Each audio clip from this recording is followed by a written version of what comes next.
Alors voici la vidéo pour vous permettre d'utiliser les rubriques IDOKIO qui ont été conçues pour l'évaluation dans le domaine des arts pour les 4 disciplines et tous les cycles. Tout d'abord, vous avez reçu un lien sur lequel vous allez vous rendre sur votre iPad. Et une fois à l'intérieur du lien, vous allez sélectionner l'onglet, le second onglet, qui est « Outils d'évaluation » dans IDOKIO. Vous allez sélectionner ce dont vous avez besoin. Alors, par exemple, je suis un enseignant de danse. On s'aperçoit ici que j'ai ma musique au primaire, au secondaire, que je peux importer toutes les compétences d'un seul trait et je pourrais y aller plus spécifiquement avec juste celles dont j'ai besoin. Alors, allons-y pour toutes les compétences pour la danse au secondaire. Donc, je vais aller cliquer sur le lien correspondant ici.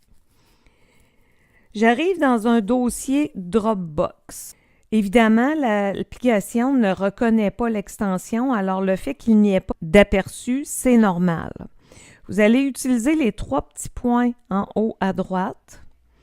Vous allez choisir « Exporter ». Et ici, moi, on voit que mon IDOCO, on le voit d'entrée de jeu, mais vous, c'est possible que vous ayez à chercher soit dans le ruban du haut ou le ruban du bas. Et il est possible aussi que vous ayez à sélectionner « Ouvrir dans ». Alors, ce n'est pas mon cas. Je vais ouvrir dans IDOCO. Et on voit que l'application m'a importé mes 13 types de notes. D'entrée de jeu, ici, je suis dans mon onglet « Classe ». Alors, si vous ne l'avez pas déjà, vous pouvez trouver « Type de notes » ou encore dans les 3 petits points ici, vous allez sélectionner « Type de notes ». Nous avons sélectionné « Danse au secondaire » qui est ici. Si vous avez déjà importé les rubriques, sachez qu'IDOKIO n'écrasera pas vos rubriques. Donc, à ce moment-là, il faut vous assurer, si vous en avez par exemple une mauvaise version, de supprimer ce que vous avez déjà, car il n'y aura pas d'écrasement de fichiers. Alors, on voit ici, dans mes rubriques, qu'elles ont toutes été importées pour chacune des compétences et chacun des cycles du secondaire. Pour les utiliser maintenant, je vais dans ma classe, je vais choisir « Plus » et je vais choisir « Rubrique ». Dans ma danse, je vais choisir ma compétence interprétée au premier cycle.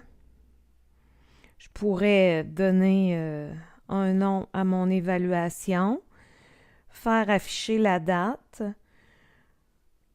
dans chacune des cellules lorsque je prends l'évaluation de mes élèves. Alors, j'ai ma colonne, j'ai mes noms d'élèves qui sont ici et j'ai ma rubrique. Je peux évaluer un élève à la fois et visualiser quel résultat il a eu pour chacun des critères. Ou je pourrais évaluer une danse collective. Alors, en allant dans mode plan, je pourrais regrouper les enfants en équipes. Et je veux ouvrir ma rubrique, donc je vais aller dans colonne. Ma rubrique est ici, de danse. Je vais sélectionner mes 4 élèves qui sont ici. Éditer. Mettre les notes à chacun des enfants. Mettre un commentaire comme quoi je trouve qu'il travaille bien. Je pourrais ajouter une photo, une vidéo. On voit ici dans le haut que ça m'a généré une note. Et si je retourne dans mon carnet, je vois les notes de chacun de mes élèves et je les évalue tous en même temps. La date, c'est aussi ajouté de l'évaluation. Si un des élèves a moins bien performé, à ce moment-là, je peux aller modifier sa note à lui tout seul, puis ça n'influencera pas la note des autres. C'était comment utiliser les rubriques IDOKIO.